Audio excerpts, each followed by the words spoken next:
Hello, dear audience.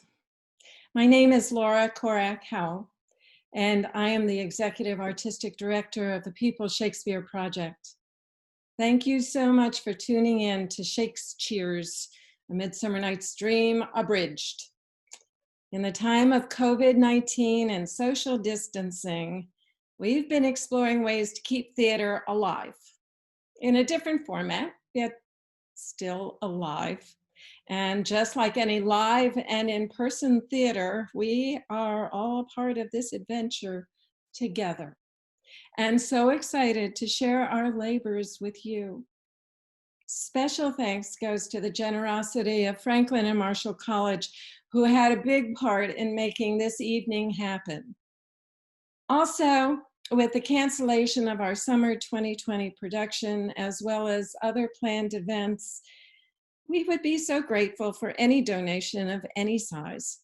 And please know that any donation you do make will be shared equally with Lancaster Care's COVID-19 Response Fund that helps make sure all our community is cared for during these difficult times. Information about how to donate will be on the screen following the play. Plus, we'd love to hear from you.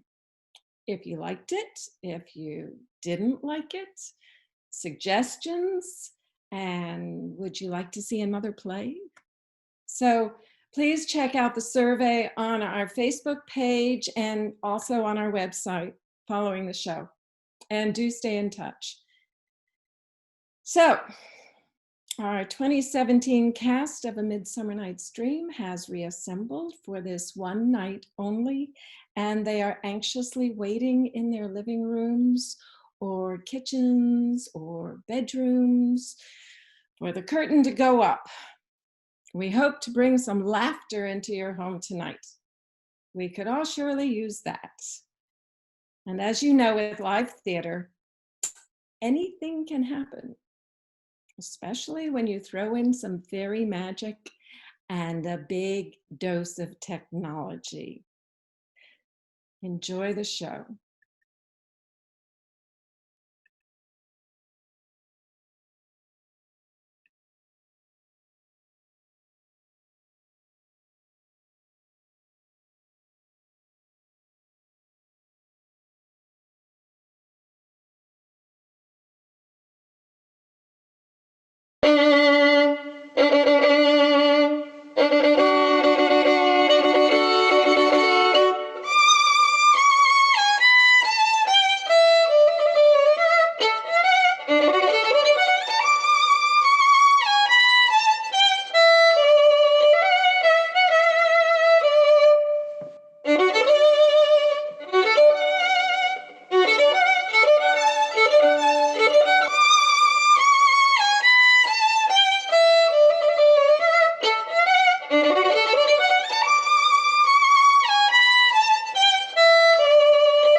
Scene 1, Duke Theseus's palace.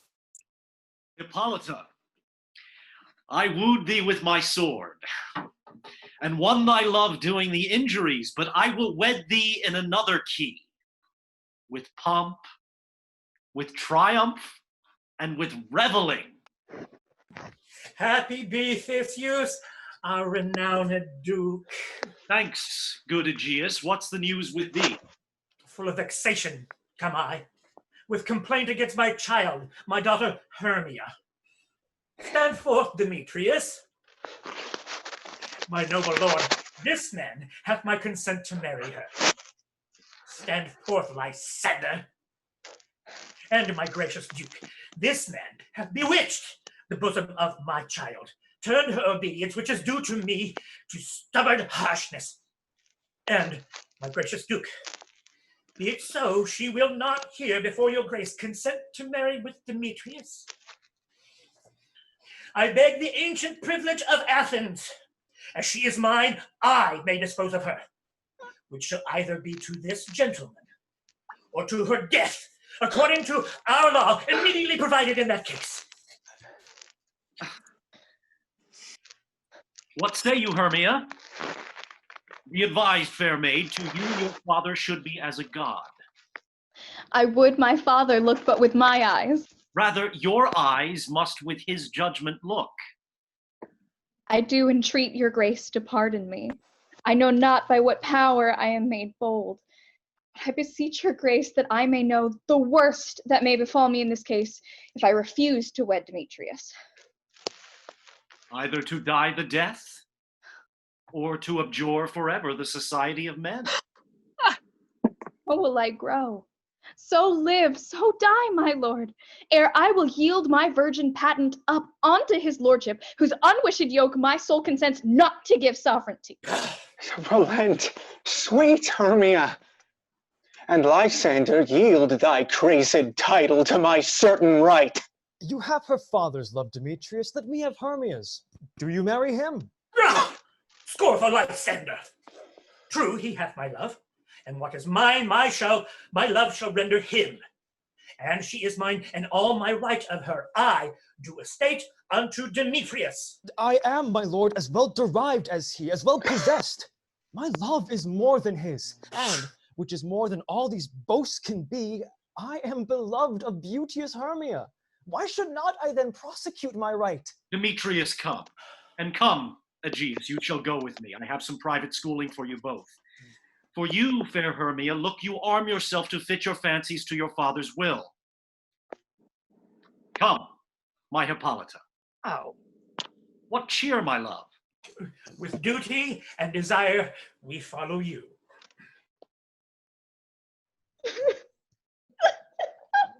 How now, my love? Why is your cheek so pale? How chance the roses there do fade so fast? Belike for want of rain, which I could well beteem them from the tempest of my eyes. Why me? For aught that I could ever read, could ever hear by tale or history, the course of true love never did run smooth. Then let us teach our trial patience, because it is a customary cross, as due to love as thoughts and dreams and sighs, wishes and tears, poor fancy's followers. A good persuasion. If thou lovest me, then steal forth thy father's house tomorrow night, and in the wood, a league without the town, where I did meet thee once with Helena to do observance to a morn of May. There will I stay for thee. My good Lysander, I swear to thee by Cupid's strongest bow, in that same place thou hast appointed me, tomorrow truly will I meet with thee.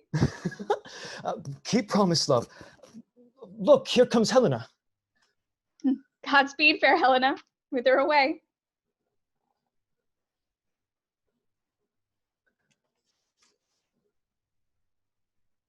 I'm sorry, Helena, where? Helena, unmute. Call you me fair? That fair again unsay. Demetrius loves your fair. Oh, happy fair. Your eyes are lodestars, and your tongue sweet air, more tunable than lark to shepherd's ear.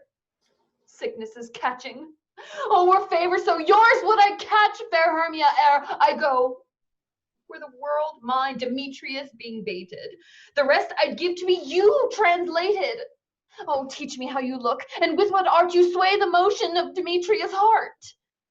I frown upon him, yet he loves me still. Oh, that your frowns would teach my smiles such skill. I give him curses, yet he gives me love. Oh, that my prayers could such affections move. The more I hate, the more he follows me. The more I love, the more he hateth me. His folly, Helena, is no fault of mine. None, but your beauty. Oh, would that fault were mine. Take comfort. He no more shall see my face. Lysander and myself will fly this place. Helen, to you our minds we will unfold. Through Athens' gates have we devised to steal. And in the wood where often you and I upon faint primrose beds were wont to lie, there my Lysander and myself shall meet. Keep word, Lysander, we must starve our sight from lovers' food till morrow deep midnight. I will, my Hermia. Helena, adieu. As you on him, Demetrius dote on you. Oh, how happy some or others some can be. Through Athens I am thought as fair as she. But what of that? Demetrius thinks not so. He will not know what all but he do know. For ere Demetrius looked on Hermia's eyne, he hailed out oaths that he was only mine. I will go tell him of fair Hermia's flight. Then to the wood will he tomorrow night pursue her, and for this intelligence, if I have thanks, it is a dear expense. But herein mean I to enrich my pain, to have his sight thither and back again. Scene 2, Mrs. Quince's home. Here is the scroll of every man's name, which is not fit through all Athens to play in our interlude before the Duke and the Duchess on his wedding day at night. First, good Mrs. Quince, say what the play treats on, then read the names of the actors, and so grow to a point. Mary, our play is the most lamentable comedy and most cruel death of Pyramus and Thisbe. Oh, a very good piece of work, I assure you, and a merry. Now, good Mrs. Quince, call forth your actors by the scroll. Masters, spread yourselves. Answer as I call you. Nick Bottom, the weaver. Ready! Name what part I am for, and proceed. You, Nick Bottom, are set down for Pyramus. Yes! What is Pyramus? A lover or a tyrant? A lover that kills himself most gallant for love. That will ask some tears in the true performing of it. If I do it, let the audience look to their eyes. I will move storms. I will condole in some measure. Francis Flute, the bellows mender. Here, Mrs. Quince. Flute, you must take Thisbe on you. What is Thisbe? A wandering knight? It is the lady that Pyramus must love. Nay, let me not play a woman. I have a beard. Come in. And I may hide my face. Let me play Thisbe too. I'll speak in a monstrous little voice. Thisne, Thisne. Ah, Pyramus, lover dear, thy Thisbe dear, and lady dear. No, you must play Pyramus. And Flute, you Thisbe. Well, proceed. Robin Starveling, the tailor. Here, Mrs. Quince. Robin Starveling, you must play Thisbe's mother. Tom Snout, the tinker. Oh, here, Mrs. Quince. You, Pyramus's father, myself, Thisbe's father. Snug the joiner, you, the lion's part, and I hope here is a play fitted. Have you the lion's part written?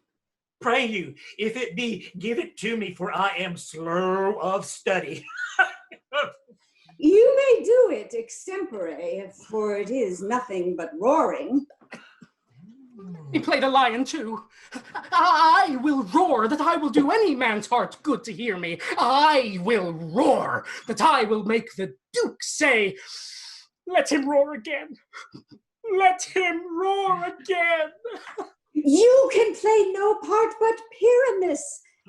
But for Pyramus is a sweet-faced man, a proper man, as one shall see in a summer's day, a most lovely, gentlemanlike man. Therefore, you must needs play Pyramus.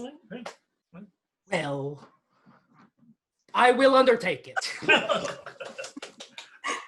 Masters, here are your parts, and I am to entreat you, request you, and desire you to come them by tomorrow night and meet me in the palace wood, a mile without the town, by moonlight. There we will rehearse. We will meet, and there we may rehearse most obscenely and courageously. Take pains. Be perfect. Adieu. At the Duke's Oak we meet. Enough! Hold, or cut bowstrings! Ha ha! Scene 3, nighttime in a woods near Athens.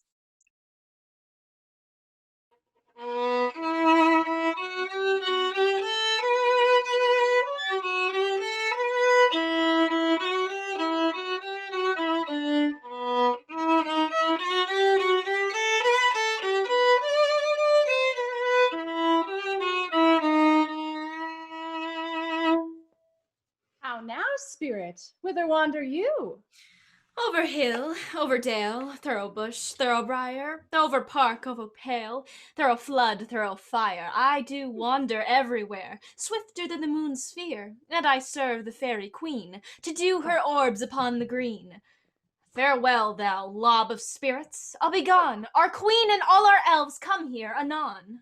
The king doth keep his revels here tonight. Take heed the queen come not within his sight, for Oberon is passing fell and wrath, because that she, as her attendant, hath a lovely boy stolen from an Indian king. And jealous Oberon would have the child knight of his train to trace the forest wild.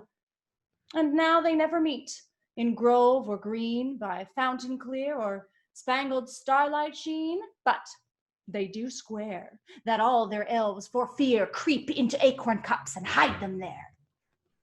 Either I mistake your shape in making quite, or else you are that rude and knavish sprite called Robin Goodfellow. Oh. Are you not he that frights the maidens of the villagery? Thou speakst aright. I am that merry wanderer of the night. But room, fairy, here comes Oberon. And here my mistress. Oh, would that he were gone. Ill met by moonlight, proud Titania.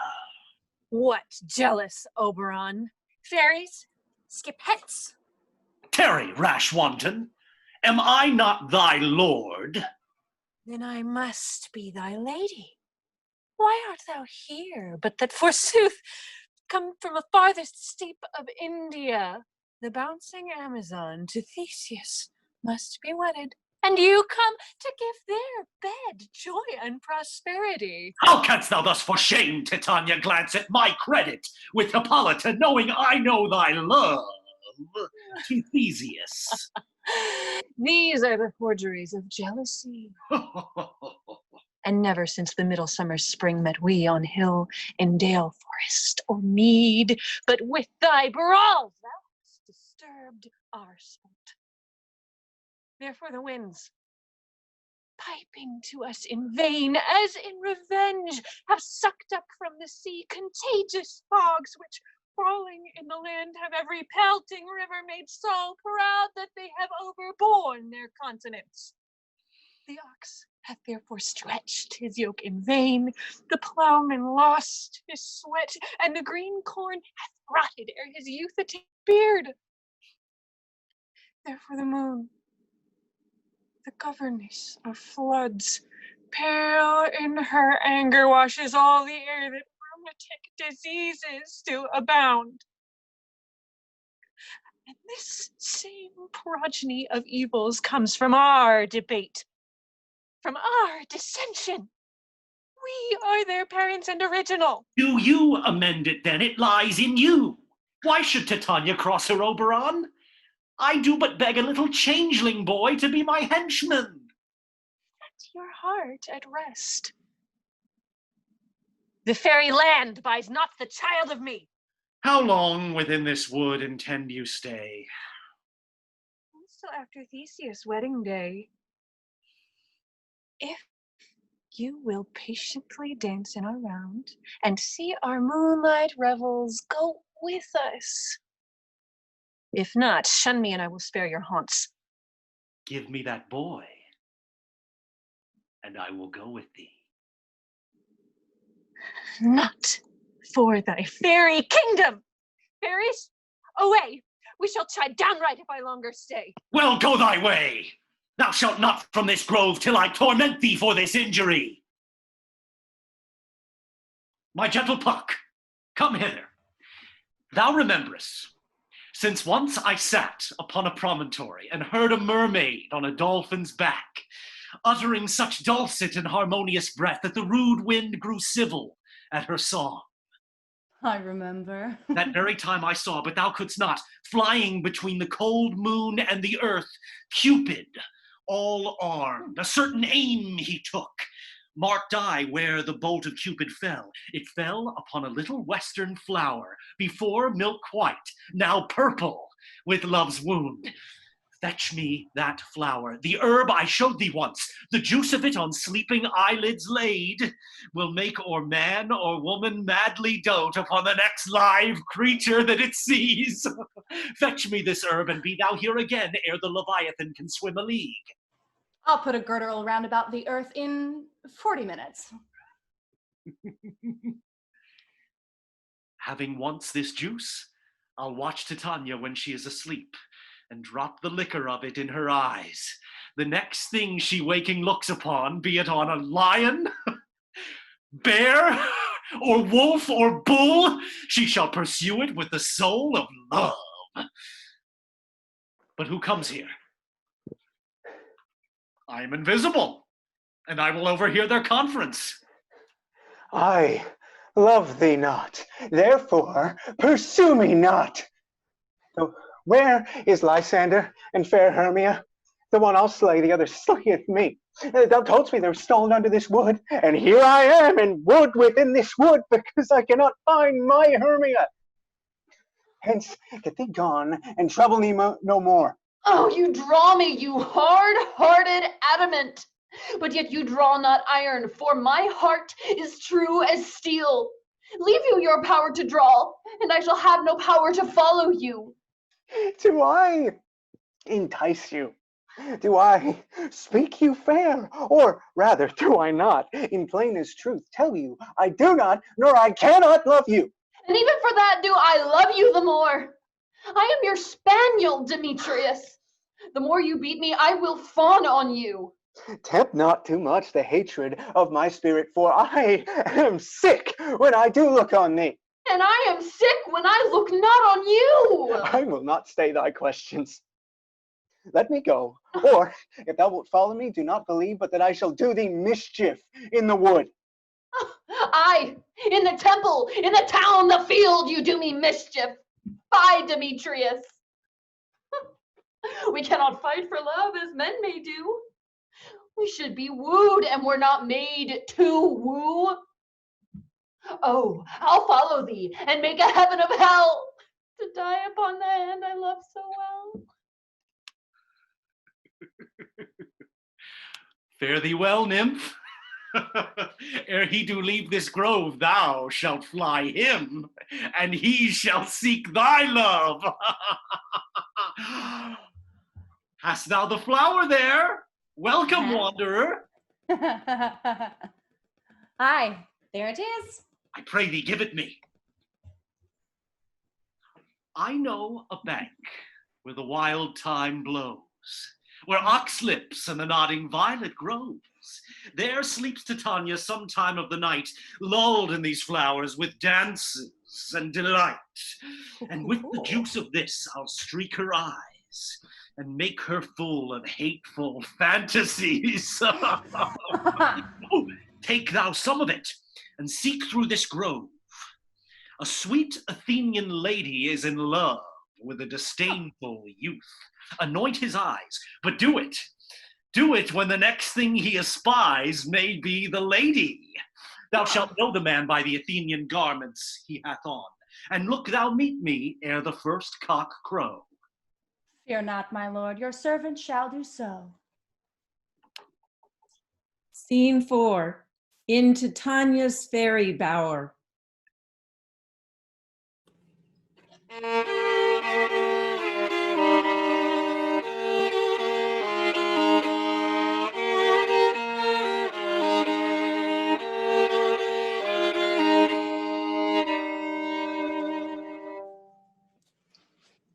Come now, a roundel and a fairy song. Then for the third part of a minute, hence. Sing me now to sleep, then to your offices, and let me rest. You spotted snakes with double tongue. Thorny hedgehogs be not seen.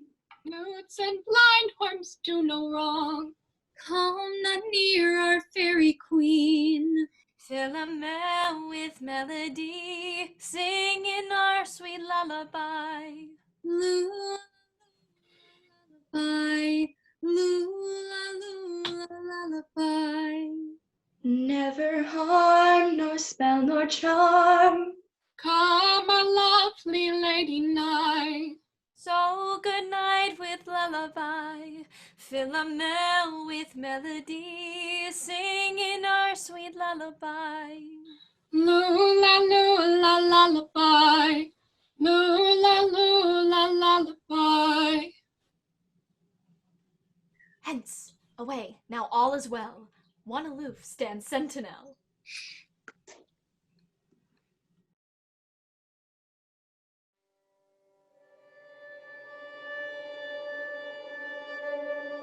What thou seest when thou dost wake, do it for thy true love take. Love and languish for his sake. When thou wakest, it is thy dear. Wake when some vile thing is near.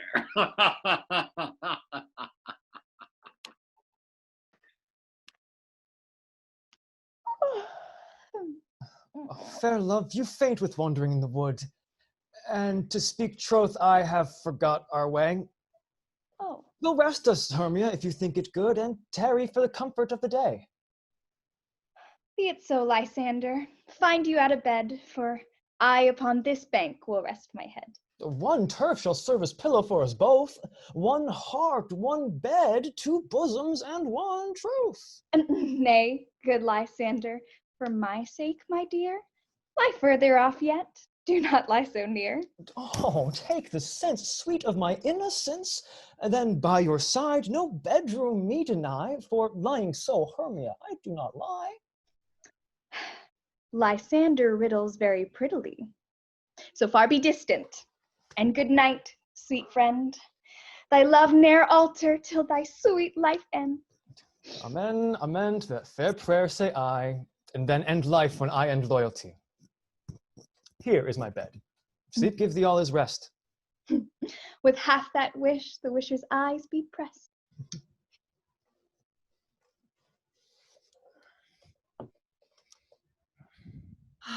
Through the forest have I gone, but Athenian found I none on whose eyes I might approve this flower's force in stirring love. Night and silence, who is here? Weeds of Athens he doth wear. This is he, my master said. Ah, despiseth the Athenian maid, and hear the maiden sleeping sound on the dank and dirty ground. Churl upon thy eyes, I throw all power this charm doth owe. When thou wakest, let love forbid sleep his seat on thy eyelid. So awake when I am gone, for I must now to Oberon.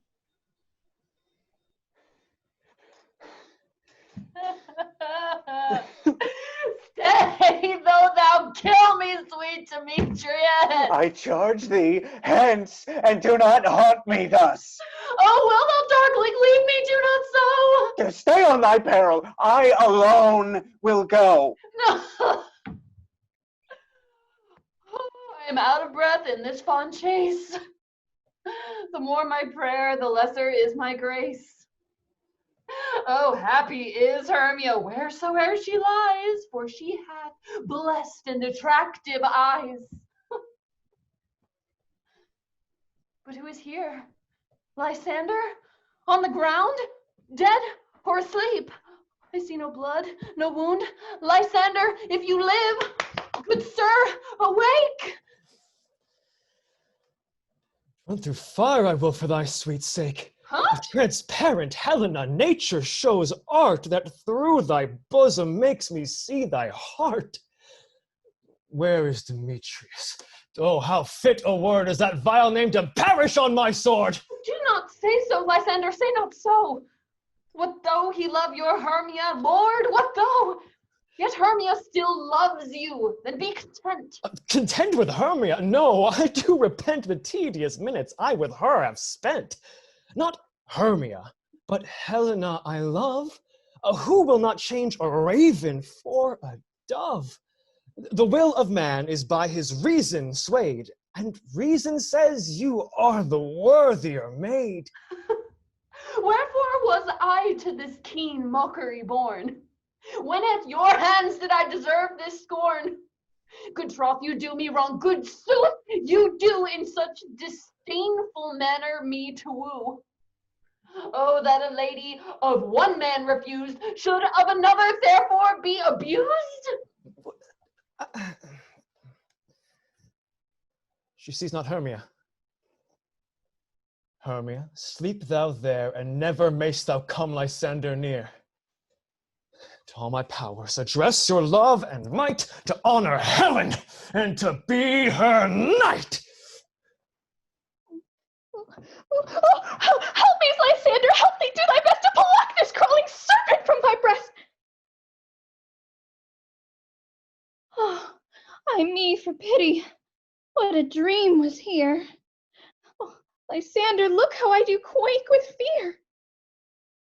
Lysander? What, removed? Lysander? Lord? Well, out of hearing? Gone? No sound? No word? Alack, where are you? I swoon almost with fear. No? Then I well perceive you are not nigh. Either death or you I'll find immediately. Scene 5. And in another part of the woods. Ah, are we all met? Pat, and here's a marvelous convenient place for our rehearsal. This green plot shall be our stage. This hawthorn brake, our tiring house. Mrs. Quince. What sayest thou, bully bottom? There are things in this comedy of Pyramus and Thisbe that will never please. First, Pyramus must draw a sword to kill himself, which the ladies cannot abide. Oh, by our lake in a parlous fear. I believe we must leave the killing out when all is done. Not a whit. I have a device to make all well. Write me a prologue, and let the prologue seem to say, we will do no harm with our swords, and that Pyramus is not killed indeed. And for the more better assurance, tell them that I, Pyramus, am not Pyramus, but Bottom the Weaver. This will put them out of fear. Well, we will have such a prologue. Will not the ladies be afeared of the lion? I fear it, I promise you. Oh, masters, you ought to consider with yourselves to bring in, God shield us, a lion among ladies. Is a most dreadful thing. Therefore, another prologue must say he is not a lion.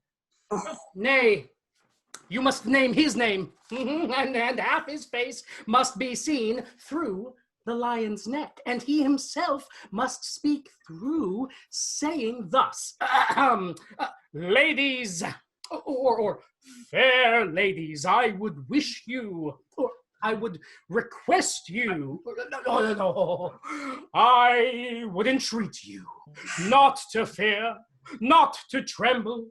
I am a man as other men are. And there indeed let him name his name and tell them plainly he is Snug the Joiner. Well, it shall be so. But there is two hard things. That is, to bring the moonlight into a chamber. For, you know, Pyramus and Thisbe meet by moonlight. Doth the moon shine that night we play our play? Well, a calendar. A calendar. Look in the almanac. Find out moonlight. Find out moonshine. Yes! Why then may you leave a casement of the great chamber window where we play open, and the moon may shine in at the casement. Aye, or else one must come in with a bush of thorns and a lanthorn and say he comes to disfigure or to present the person of moonshine. Then there is another thing. We must have a wall in the great chamber, for Pyramus and Thisbe says the story did talk through the chink of a wall. You can never bring in a wall. What say you, Bottom? Some man or other must present wall. and let him hold his fingers thus, and through that cranny shall Pyramus and Thisbe whisper. If that may be, then all is well. Come, sit down, every mother's son, and rehearse your parts. Pyramus, you begin. When you have spoken your speech, enter into that break, and so everyone according to his cue. What hempen homespuns have we swaggering here so near the cradle of the fairy queen? What? A play tour? Ooh, I'll be an auditor. An actor too, perhaps, if I see cause. Speak, Pyramus. Thisbe, stand forth. Thisbe! The flowers of odious savors sweet. Odors. Odors. Odors, savors sweet. So hath thy breath, my dearest Thisbe dear. But hark, a voice. Stay thou but here a while, and by I will to thee appear. A stranger Pyramus an air played here. Must I speak now? Aye, Mary, must you, for you must understand, he goes but to see a noise that he heard, and is to come again. Most radiant Pyramus, most lily white of hue, of color like the red rose on triumphant briar, most brisky juvenile, and eke most lovely Jew, as truest horse that yet would never tire. I'll meet thee, Pyramus, at Ninny's tomb. Ninus's tomb, man. Why, you must not speak that yet. That you answer to Pyramus. You speak all your part at once, cues and all. Pyramus, enter. Your cue is past. It is never tire. Truest horse that yet would never tire. If I were fair Thisbe, I were only thine. Oh, strange! We are haunted! Bring us!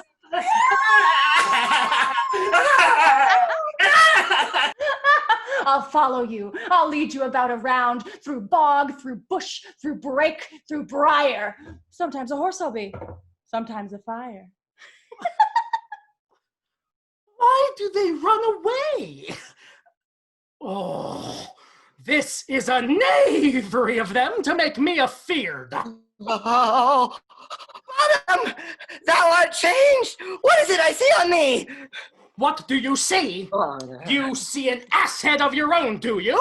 Bless thee, madam! Bless thee! Thou art translated! Mrs. Queens, Oh, I see their knavery. This is to make an ass of me, to fright me if they could. But I will walk up and down here and I will sing, that they shall hear I am not afraid. The ousel cock so black of hue, with orange tawny bill, the throstle with his note so true, the wren with little quill. What angel wakes me from my flowery bed?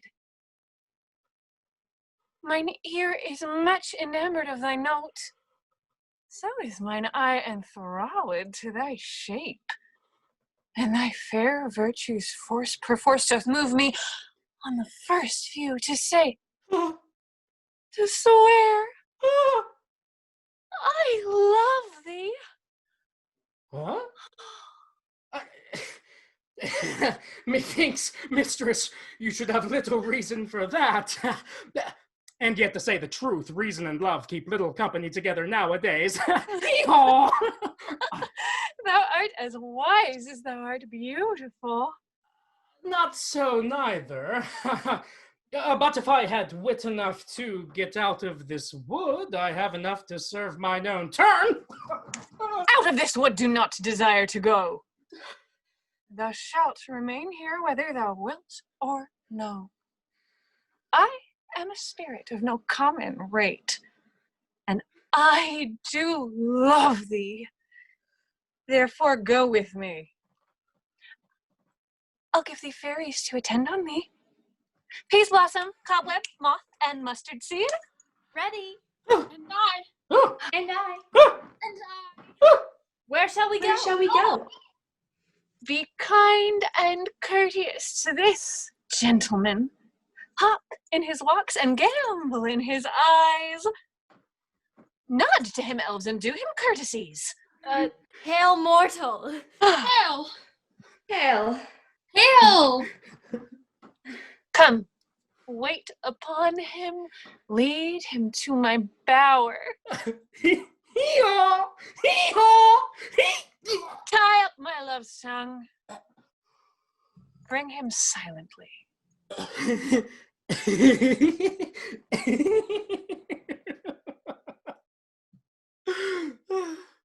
Scene 6. And still another part of the wood. Wonder if Titania be awaked. Then what it was that next came in her eye, which she must dote on in extremity. Oh! How now, mad spirit? What night rule now about this haunted grove? My mistress, with a monster, is in love! Near to her close and consecrated bower, a crew of patches, rude mechanicals, were met together to rehearse a play intended for great Theseus' nuptial day. The shallowest thick skin of that barren sort forsook his scene and entered in a break. When I did him at this advantage take, an ass's knoll I fixed on his head. Anon, his Thisbe must be answered, and forth my mimic comes. Oh, when they him spy, as wild geese that the creeping fowler eye, sever themselves and madly sweep the sky, so at his sight away his fellows fly. I led them on in this distracted fear, and left sweet Pyramus translated there. When in that moment, as it came to pass, Titania waked, and straightway loved an ass. This falls out better than I could devise. Thank you, But thank you. hast thou yet latched the Athenian's eyes with the love juice as I did bid thee do? I took him sleeping. That is finished too. And the Athenian woman by his side, that when he waked of force she must be eyed. Stand close. This is the same Athenian. This is the woman, but not this the man. Oh, I rebuke you, him that loves you so. Lay breath so bitter on your bitter foe. Now I but chide, but I should use thee worse, for thou I fear hast given me, caused a curse. If thou hast slain Lysander in his sleep, being o'er shoes in blood, plunge in the deep and kill me too. It cannot be, but thou hast murdered him. So should a murderer look, so dead, so grim. So should the murdered look, and so should I, pierce to the heart with your stern cruelty. What's this to my Lysander? Where is he? Good Demetrius, wilt thou give him me? I'd rather give his carcass to my hounds. Dog! Cur! Thou drivest me past the bounds of maiden patience! And hast thou killed him sleeping? Oh, brave touch! Could not a worm, an adder, do so much? You spend your passions on a misprized mood. I am not guilty of Lysander's blood, nor is he dead, for aught I can tell. I pray thee, tell me then that he is well. And if I could, what should I get there for? A privilege never to see me more. From thy hated presence part I so. See me no more, whether he be dead or no. There is no following her in this fierce vein. Here, therefore, a while I will remain.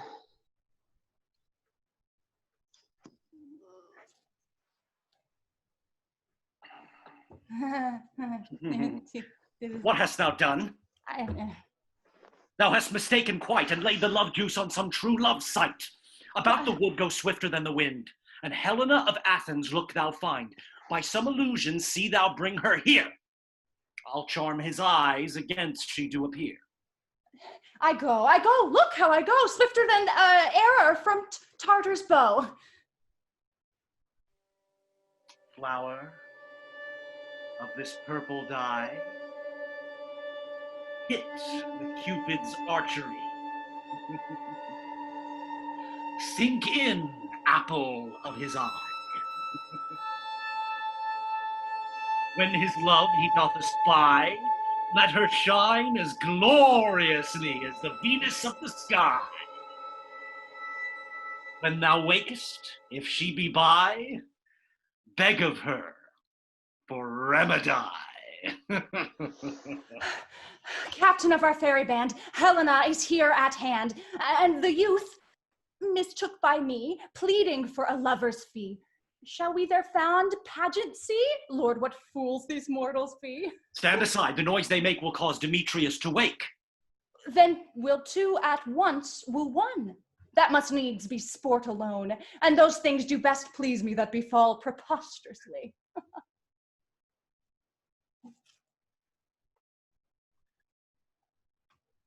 Why should you think that I should woo in scorn? Scorn and derision never come in tears.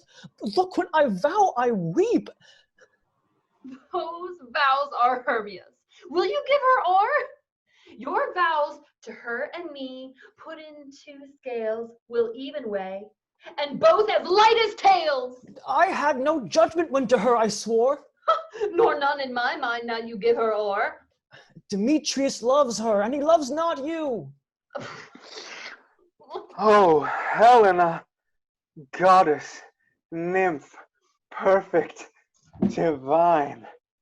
To what, my love, shall I compare thine eyne? Crystal is muddy. Oh, how ripe and show thy lips, those kissing cherries tempting grow. Oh, spite! Oh, hell! I see you all are bent to set against me for your merriment. If you were civil and knew courtesy, you would not do me thus much injury. Can you not hate me as I know you do? But you must join in souls to mock me too? You are unkind, Demetrius, be not so.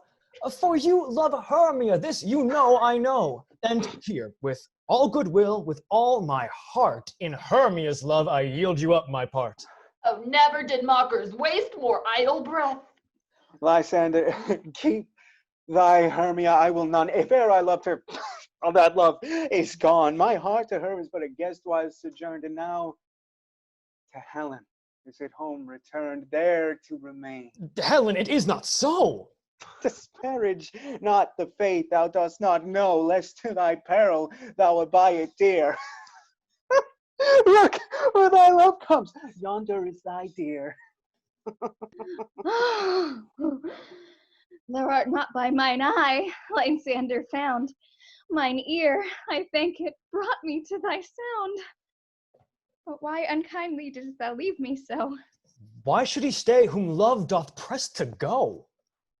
What love could press Lysander from my side? Fair Helena, who more engilds the night than all you fiery bows and eyes of light. Why seek'st thou me? Could not this make thee know the hate I bear thee made me leave thee so? You speak not as you think. It cannot be. Lo, she is one of this confederacy. Now I perceive they have conjoined all three to fashion this false sport in spite of me. Injurious Hermia, most ungrateful maid, have you conspired? Have you with these contrived to beat me with this foul derision? It is not friendly, 'tis not maidenly. I am amazed at your passionate words. I scorn you not. It seems that you scorn me. What though I be not so in grace as you, so hung upon with love, so fortunate, but miserable most to love unloved? This you should pity rather than despise. I understand not what you mean by this. I do persever, counterfeit sad looks, make mouths at me when I turn my back, wink at each other, hold the sweet jest up. But fare ye well. 'Tis partly my own fault, which death or absence soon shall remedy. Stay, gentle Helena, hear my excuse. My love, my life, my soul, fair Helena. Oh, excellent. Sweet, do not scorn her so. If she cannot entreat, I can compel. Thou canst compel no more than she entreat. Thy threats have no more strength than her weak prayers. Helen, I love thee, by my life I do. I say I love thee more than he can do. If thou say so, withdraw, and prove it too. Quick, come. Lysander, where to tends all this? Hang off, thou cat, thou vile thing, let loose, or I will shake thee from me like a serpent. Why are you grown so rude? Do you not jest? Yes, sooth, and so do you. Demetrius, I will keep my word with thee. I would I had your bond, for I perceive a weak bond holds you. I'll not trust your word. What, should I hurt her, strike her, kill her dead?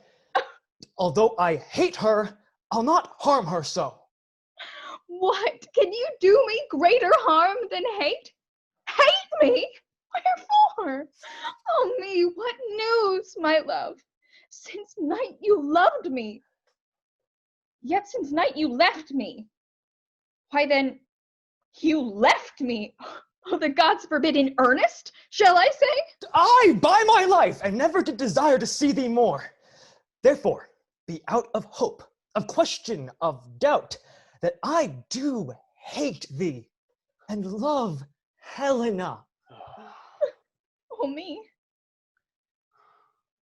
You juggler, you canker blossom, you thief of love!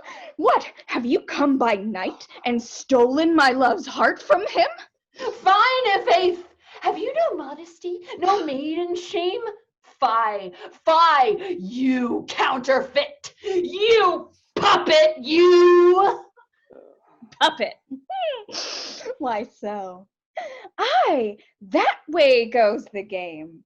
Now I perceive that she hath made compare between our statures. She hath urged her height, and with her personage, her tall personage, her height, forsooth, she hath prevailed with him. And are you grown so high in his esteem, because I am so dwarfish and so low? How low am I? Thou painted me, Paul! Speak, how low am I? I am not yet so low, but that my nails can reach unto thine eyes. I pray you, though you mock me, gentlemen, let her not hurt me. Good Hermia, do not be so bitter with me. I evermore did love you, Hermia. And now, so you will let me quiet go to Athens, I will bear my folly back and follow you no further. Let me go. You see how simple and how fond I am? Why get you gone? Who's it that hinders you? A foolish heart that I leave here behind. What, with Lysander? With Demetrius. Be not afraid, she shall not harm thee, Helena. Get you gone, you dwarf, you minimus of hindering not grass maid, you bead, you acorn. You are too officious in her behalf that scorns your services. Let her alone. Speak not of Helena, take not her part. Now she holds me not. Now follow, if thou darest, to try whose right of thine or mine is most in Helena. Follow. Nay, I'll go with thee. Cheek by jowl.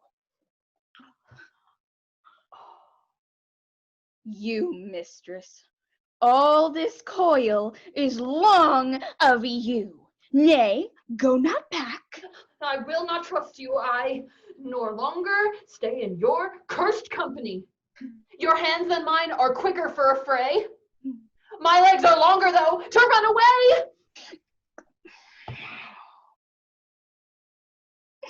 I am amazed and know not what to say.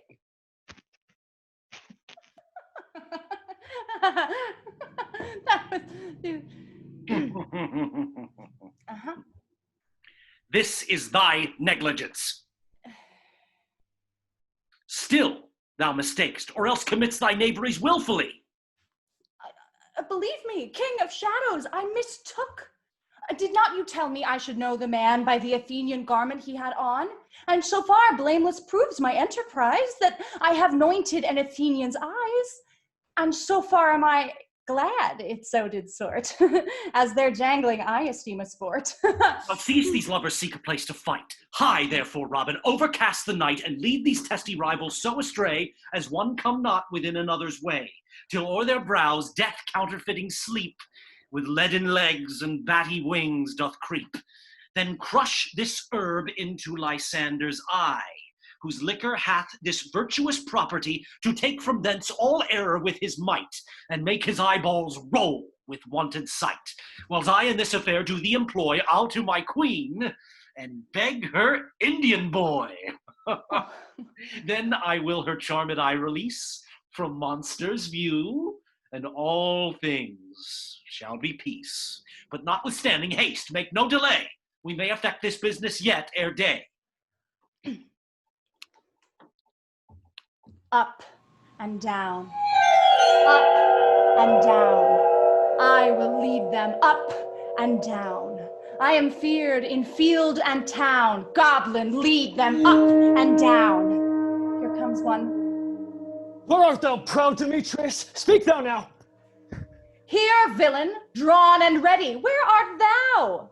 I will be with thee straight. Follow me then to plainer ground.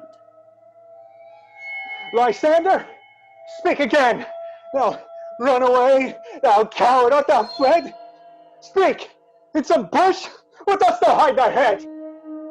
Thou coward, art thou bragging to the stars, telling the bushes that thou look'st for wars, and wilt not come? Come, recreant, come, thou child. Yea, art thou there? Follow my voice, we'll try no manhood here. The villain is much lighter heeled than I. I followed fast, but faster he did fly. That fallen am I in dark uneven way. If you arrest me, Come thou gentle day, for if but once thou show me thy great light, I'll find Demetrius and revenge this spite. Coward, why comest thou not? Where art thou now? Come hither, I am here. Nay, then thou mockest me. Thou shalt by this dear river thy face by daylight see. By day's approach look to be visited. A weary night. A long and tedious night. Abate the hour. Shine comforts from the east, that I may back to Athens by daylight. And sleep that sometimes shuts up sorrow's eyes. Steal me a while from mine own company.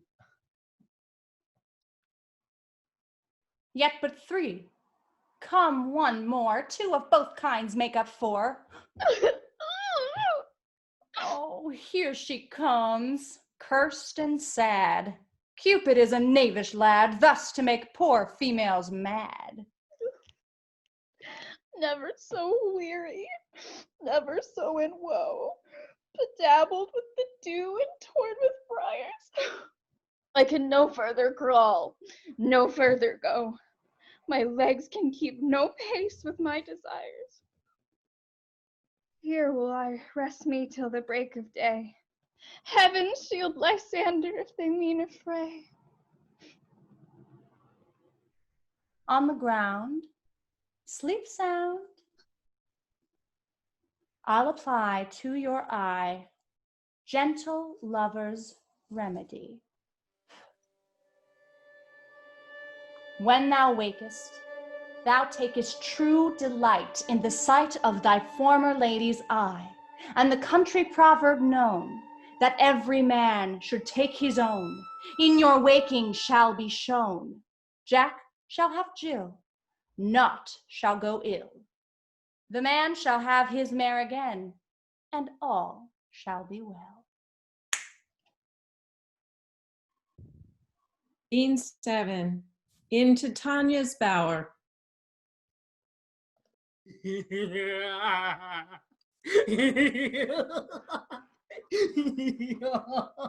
Oh, come sit thee down upon this flowery bed, while I thy amiable cheeks do coy, and stick musk roses in thy sleek, smooth head, and kiss thy fair, large ears, my gentle joy. Where's Moth? Ready. Oh, scratch my head, Moth.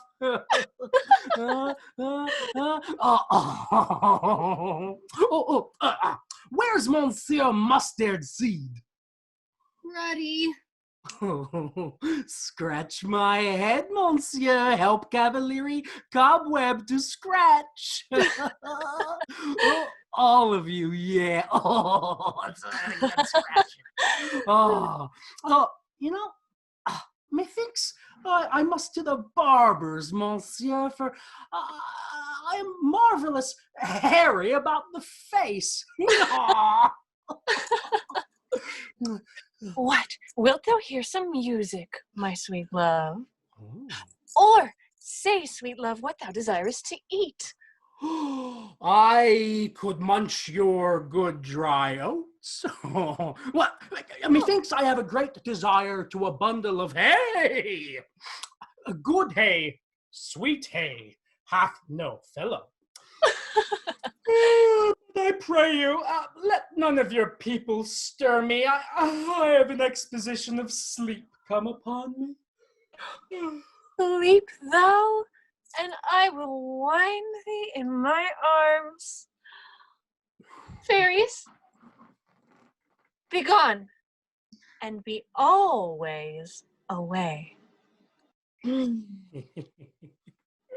Oh, how I love thee! How I dote on thee! Welcome, good Robin. Seest thou this sweet sight? Her dotage now I do begin to pity. Oh. I will undo this hateful imperfection of her eyes. And gentle Puck, take this transformed scalp from off the head of this Athenian swain. But first, I will release the fairy queen.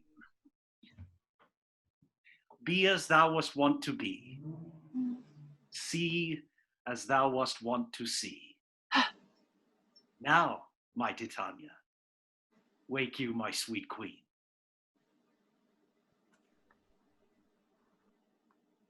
My Oberon, what visions have I seen?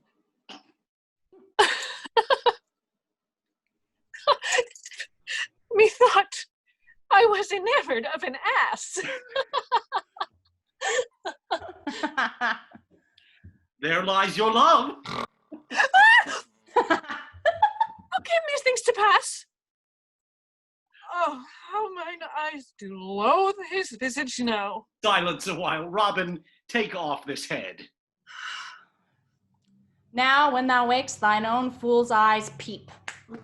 Now thou and I are new in amity, and will tomorrow midnight solemnly dance in Duke Theseus' house, triumphantly, and bless it to all fair posterity. A fairy king, attend and mark. I do hear the morning lark. Come, my lord, and in our flight tell me how it came this night that I sleeping here was found with these mortals on the ground. Scene 8.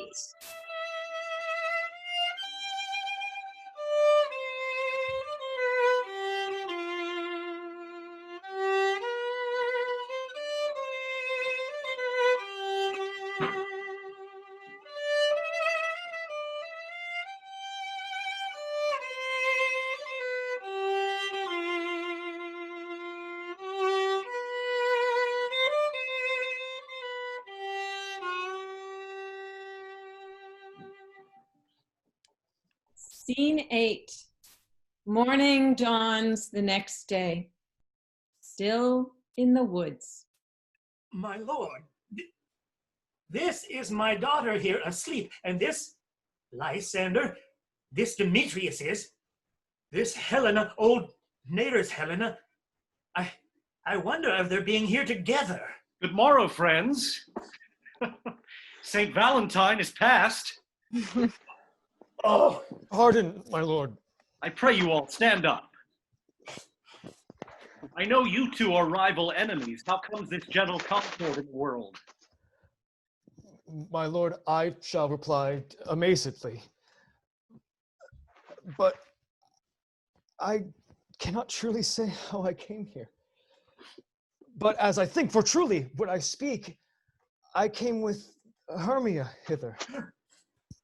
Our intent was to be gone from Athens, where we might... Enough! Enough, my lord, you have enough!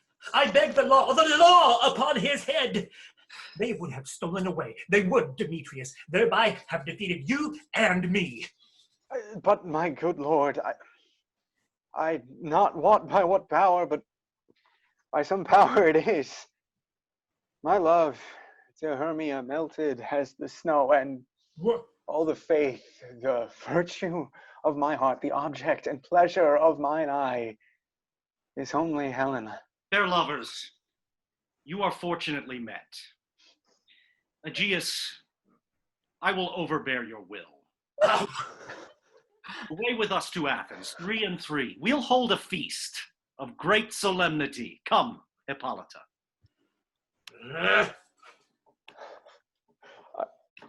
Are you sure that we are awake? It seems to me that yet we sleep, we dream. Do you think the Duke was here and bid us follow him? Yea, and my father. And Hippolyta. And he did bid us follow to the temple. Why, then we are awake. Let's follow him, and by the way, recount our dreams.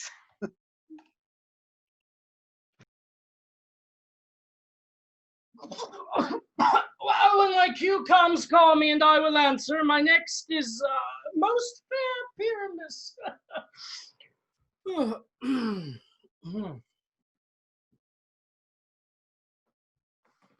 Hey ho. Mrs. Quince? Flute the bellows mender? Snap the tinker? Starveling? Oh, God's my life. Stolen hence and left me asleep.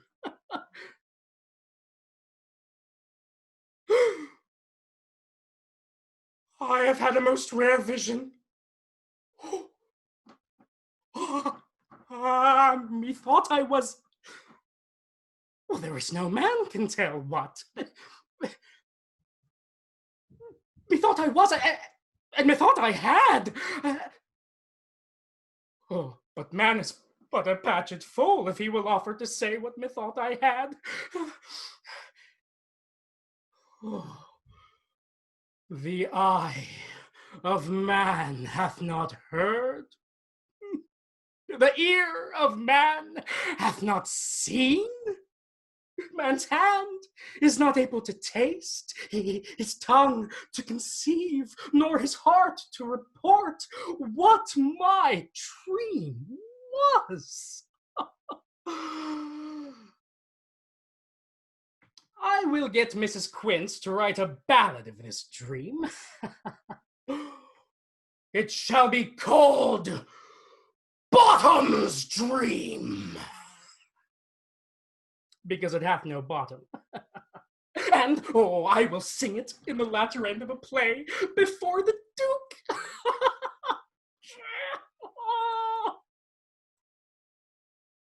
Scene 9, back at Mrs. Quince's home.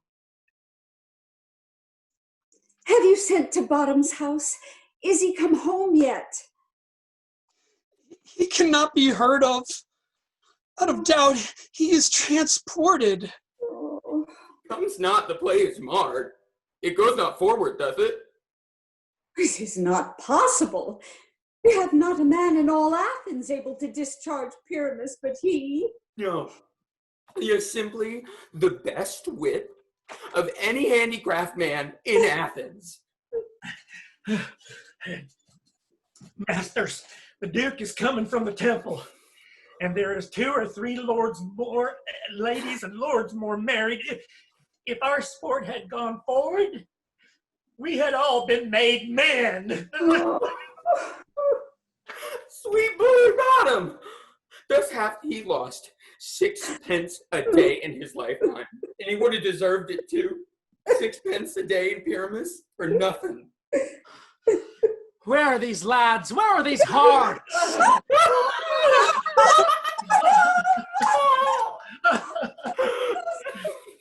Strangest day, almost happy hour. Oh, masters, I am to discourse wonders. Yes, but ask me not what, for if I tell you I am no true Athenian. Okay, I will tell you everything right as it fell out. Oh, let us hear, sweet Bottom. Not a word of me. All that I will tell you is that the Duke hath dined. Get your apparel together. Meet presently at the palace. Every man look o'er his part, for the short and the long is, our play is preferred. And most dear actors, eat no onions nor garlic, for we are to utter sweet breath. And I do not doubt what to hear them say. It is a sweet comedy. No more words. Away, go, away! Scene 10, Duke Theseus's palace that same evening. 'Tis strange, my Theseus, that these lovers speak of. More strange than true. I never may believe these antic fables, nor these fairy toys. Lovers and madmen have such seething brains. But all the story of the night told over, and all their minds transfigured so together, and grows to something of great constancy, but howsoever strange and admirable. Here come the lovers, full of joy and mirth. Joy, gentle friends, joy and fresh days of love accompany your hearts. More than to us, wait in your royal walks, your board, your bed. What revels are in hand? Is there no play to ease the anguish of a torturing hour? A play there is, my lord, some 10 words long, which is as brief as I have known a play, but by 10 words, my lord, it is too long, which makes it tedious, for in all the play, there is not one word apt, one player fitted. I will hear that play. What? Oh. For never anything can be amiss when simpleness and duty tender it. Go, bring them in, and take your places, ladies.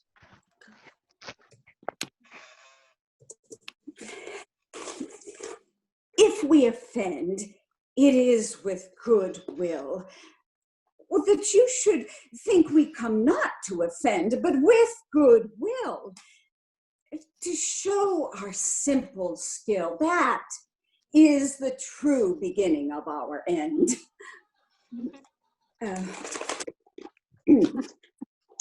Gentles, perchance you wonder at this show, but wonder on till truth make all things plain. This man is Pyramus, if you would know. This beauteous lady Thisbe is certain. This man with lime and rough cast doth present wall, that vile wall which did these lovers sunder. This man with lanthorn, dog, and bush of thorns presenteth moonshine. This grisly beast, which Lion hight by name, the trusty Thisbe, coming first by night, did scare away, or rather did affright. And as she fled, her mantle she did fall, which Lion with bloody mouth did stain. Anon comes Pyramus, sweet youth and tall, and finds his trusty Thisbe's mantle slain, whereat, with blade, with bloody, blameful blade, he bravely broached his boiling bloody breast. And Thisbe, tarrying in mulberry shade, his dagger drew and died. Oh my. In this same interlude, it doth befall that I, once now by name, present a wall, and such a wall as I would have you think that had in it a crannied hole, or chink, through which the lovers, Pyramus and Thisbe, did whisper often, very secretly. This loam, this rough cast, and this stone doth show that I am that same wall. The truth is so. And this, the cranny is, right and sinister. Oh, Pyramus draws near the wall. Silence. Oh, grim-looked night. Oh, night, with you so black. Oh, night, whichever art when day is not. Oh, night, alack, alack, alack. I fear my Thisbe's promise is forgot. And thou, O wall, O sweet, O lovely wall, that standst between her father's ground and mine. Thou wall, O sweet and lovely wall, show me thy chink to blink through with mine eye. Thanks, courteous wall. Jove shield thee well for this. But what see I? No, Thisbe, do I say? Oh, wicked wall, through whom I see no bliss. Cursed be thy stones for thus deceiving me. The wall, methinks, being sensible, should curse again. No, in truth, sir, he should not. Deceiving me is Thisbe's cue. She's to enter now, and I am to spy her through the wall. You She'll see. It will fall pat as I told you. Yonder she comes. Oh, Wall, full often hast thou heard my moans, regarding my fair Pyramus and me. These cherry lips have often kissed thy stones with lime and hair knit up in thee. I see a voice. Now will I to the chink to spy, and I can hear my Thisbe's face. Thisbe! My love, Think what thou wilt. I am thy lover's grace, and like Limander my trusty skill. and I like Helen, to the fates me kill. Oh, kiss me through the hole of this vile wall. Oh.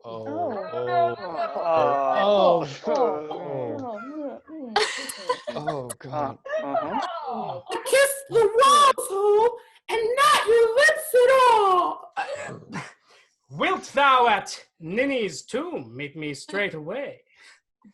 Tide life, tide death, I come without delay. Thus have I, Wall, my part discharged so, and being done, thus Wall away doth go. This is the silliest stuff that ever I heard. Oh, here come two noble beasts in, a man and a lion. You ladies, you, whose gentle hearts do fear the smallest monstrous mouth that creeps along the floor, may now perchance both quake and tremble here, when lion rough and wildest rage doth roar. Then know that I, one snug the joiner am. Oh. No lion fail, nor else no lion's dam. But if I should as lion come in strife into this place, 'twere pity on my life. A very gentle beast of good conscience. The very best of the beast, my lord, that e'er I saw. And let us listen to the moon. This lanthorn doth the horned moon present. The man in the moon do seem to be. This is the greatest error of all the rest. The man should be put into the lanthorn. How else is it the man in the moon? Oh, I am aweary of this moon. What he would change. Courtesy and all reason, we must stay the time. Proceed, moon. All I have to say is to tell you that the lanthorn is the moon. I, the man in the moon, and this thorn bush, my thorn bush, and this dog is my dog. But silence! Here comes Thisbe. Oh. This is old Ninny's tomb. But where's my love? Well roared, lion. Well run, Thisbe. Well shown, moon. Well moused, lion. And so the lion vanished? And then came Pyramus. Ah, sweet moon, I thank thee for thy sunny beams. I thank thee, moon, for shining now so bright. For by thy gracious golden glittering gleams, I trust to take of truest Thisbe sight. But stay, O spite! But mark, poor knight, what dreadful dole is here! Oh, eyes, do you see? How can it be? Oh, dainty duck, oh dear! Thy mantle good, what, stained with blood? Oh, approach, ye furies fell! Oh, fates, come, cut, thread, and thrum, quail, crush, conclude, and quell. Beshrew my heart, but I pity the man. Oh, wherefore, nature, didst thou lions frame? Since lion vile hath here deflowered my dear, which is, no, which was the fairest dame that lived, that loved, that liked, that looked with cheer. Oh.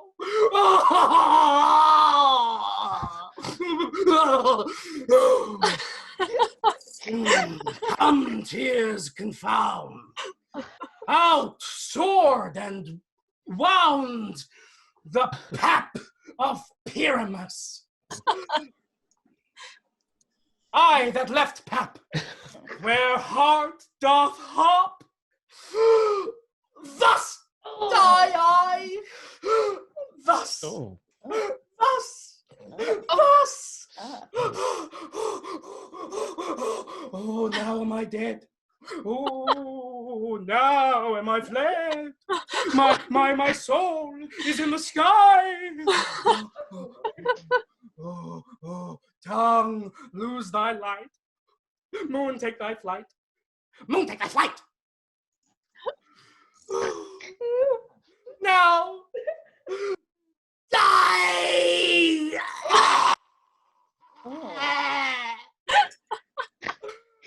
Die! Oh, die!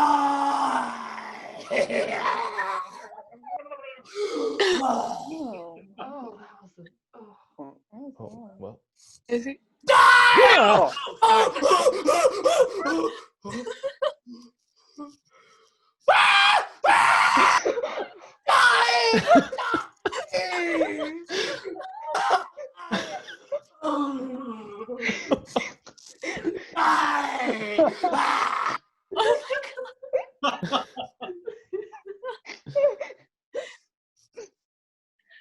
How? I'm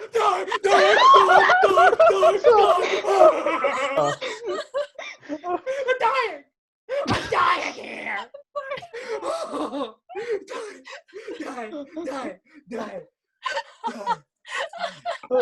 Die.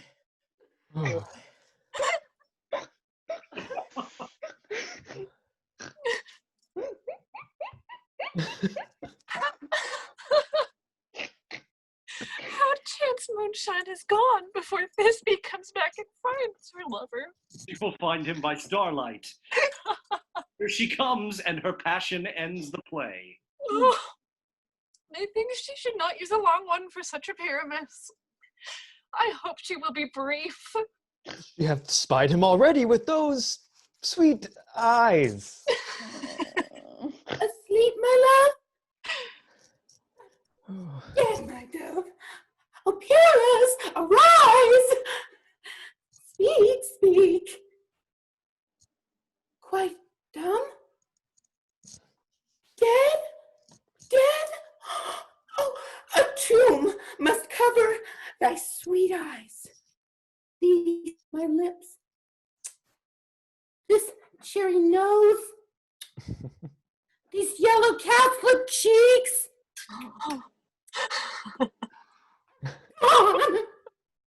Gone! Oh, lovers, make moan. His eyes were as green as leeks. Oh, sisters three, come to me with hands as pale as milk. Lay them in gore, since you have shore with shears his thread of silk tongue. Not a word. Trusty sword.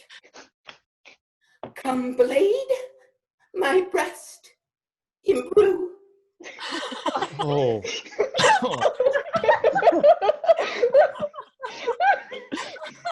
And farewell, friends. Thus, Thisbians. Adieu. Adieu. Adieu.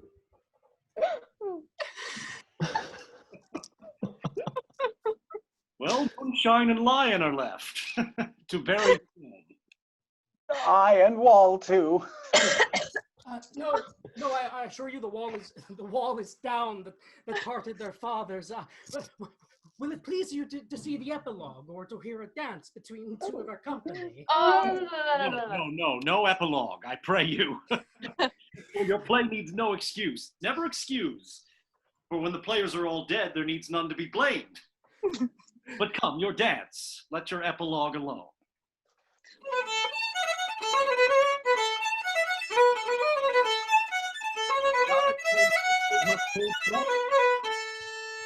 Lovers to bed is almost fairy time.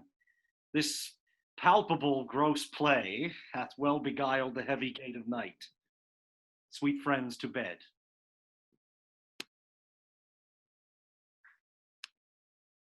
Now the hungry lion roars, and the wolf behowls the moon, whilst the heavy ploughman snores.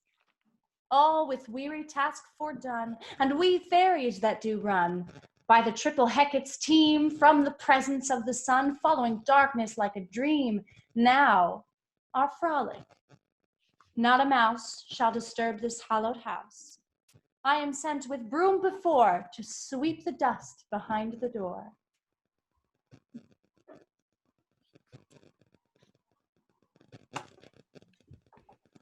Through the house, in gathering light, by the dead and drowsy fire, every elf and fairy sprite hop as light as bird from briar. And this ditty after me, sing and dance it trippingly. Hand in hand with fairy grace, will we sing and bless this place. With this field dew consecrate, every fairy take his gate, and each several chamber bless, through this palace with sweet peace. And the owner of it rest, ever shall in safety rest. Trip away. Trip away. Make no stay. Make no stay. Meet me all by break of day.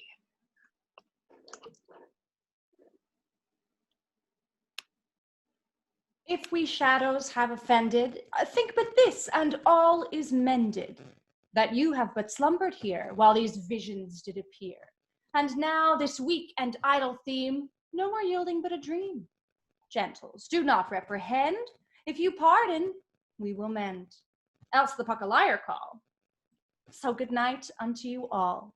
Give me your hands if we be friends, and Robin shall restore amends.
Here we go.